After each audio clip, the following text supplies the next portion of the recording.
Hello everybody, I am the Dire Duck. After a year-long wait, AJ Despero has finally brought us the extended version of the song Forever. I would tell you all to go watch it right now, but I'm pretty sure you've all already seen it, so I don't think I need to tell you that it's pretty damn good.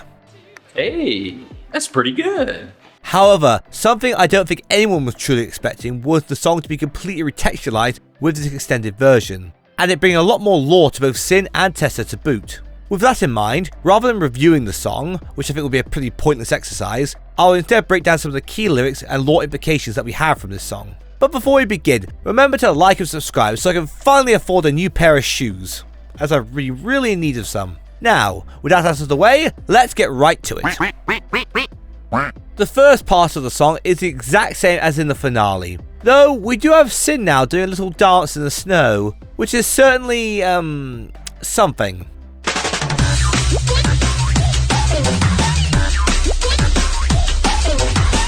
Though this does imply that the lyrics are being sung by Sin rather than En and Uzi, like we all assumed in the finale. But Sin needs another person to sing along with her, surely.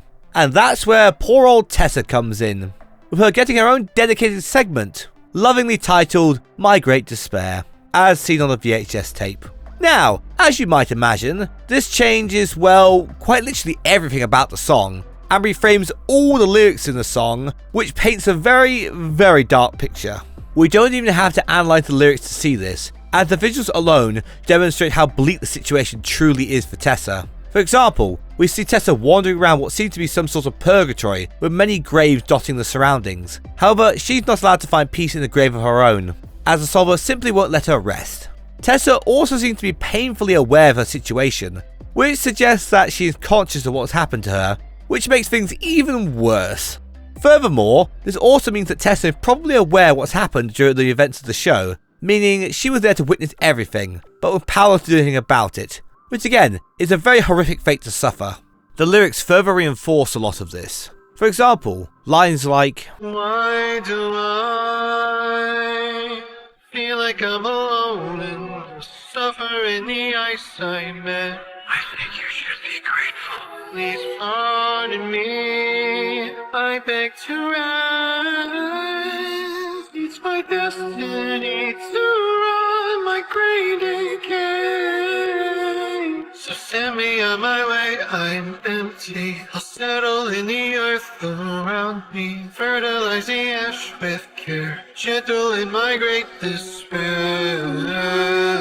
These lines suggest a few things. First of all, whatever the Solver has done to Tessa, it is unique when compared to its other victims. The line, I feel like I'm alone in this, implies Tessa is the only one stuck in this conscious state of purgatory, not able to pass on, unlike seemingly everyone else. This could be because Sin is wearing Tessa's skin, however, I think there's a different and potentially darker reason. Throughout the series, the Solver has shown some preference and favour to characters that it likes, En, V and J being the three most obvious examples, to the point where it lets them keep their original personalities instead of making them all mindless drones like all the others. Sin did this because she viewed them as her favourite toys, that she enjoyed playing with, which is where a lot of the playful scenes of dialogue with Sin come from. You will not have to discard your pets, and I will not discard you.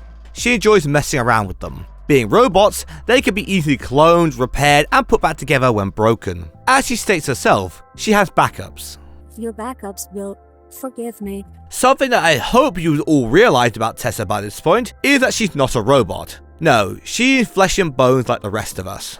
Therefore, when she is damaged, broken, and destroyed, she can't be cloned or put back together.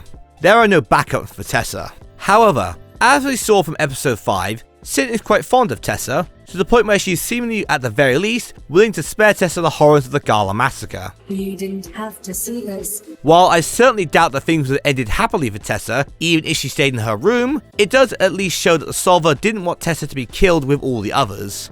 But, as we all know, Tessa ruined that plan for the Solver, which in the end got her killed. Though, like we established with En, V and J, the Solver doesn't let its toys go that easily, which is why it forces Tessa's soul to remain, being its endless plaything that it will never let go of, even when Tessa begs for release, as demonstrated with the other lyrics she speaks during this section of the song. The Solver seems to want to frame the whole situation to Tessa as her getting to live forever.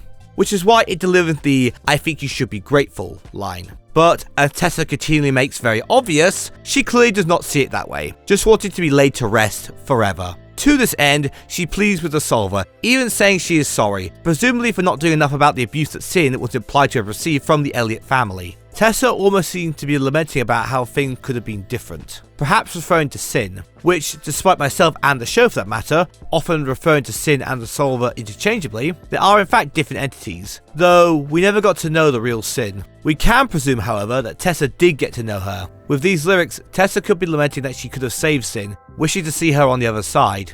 I mean, why would Tessa call the Solver her friend otherwise? See you in the stars, my friend. Though, I could be wrong about all this, as this could be interpreted a great many more different ways, as the song is very much up in the air. The final thing I would like to discuss with this song is the ending. At the moment, I think we could take it two different ways. The first and more hopeful option is that Tessa is finally able to pass on, with the visuals of her reaching for the TV and the pink butterfly flying around supporting this, as it seems all too nice and positive otherwise. Plus, Sin falls over at the very end, which could imply a finality to it all, potentially representing her defeat to Uzi, breaking her control over everything. After all, we do get a line about the sun burning them right at the beginning of the song.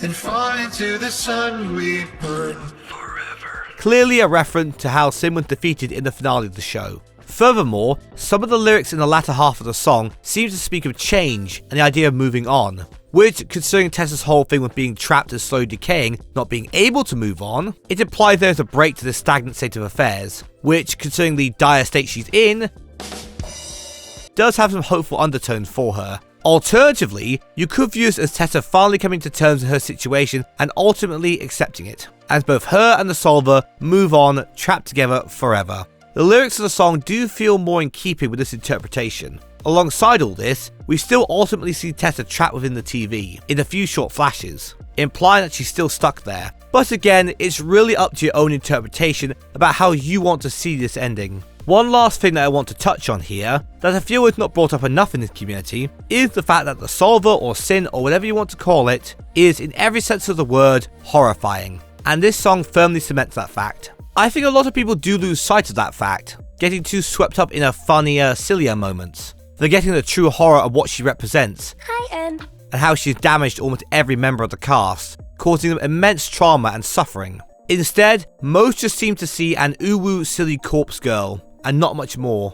I mean, the idea of the Solver trapping a girl's soul, not letting it pass on, just to mess with it forever, while puppeting said girl's corpse to psychologically torture her former friends that, need I remind you, that the Solver has corrupted and moulded to its whims, it really says a lot, and if nothing else, it warrants more discussion than we're currently giving it. I think this song has inspired me to delve deeper into the existential horror of the Solver, along with the psychological impact it has had on the cast, which I think is something that is seldom talked about, especially considering how much of an impact it's had on the story of MD.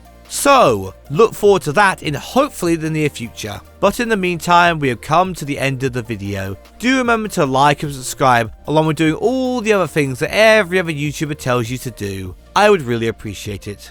And yeah, I'll see you all forever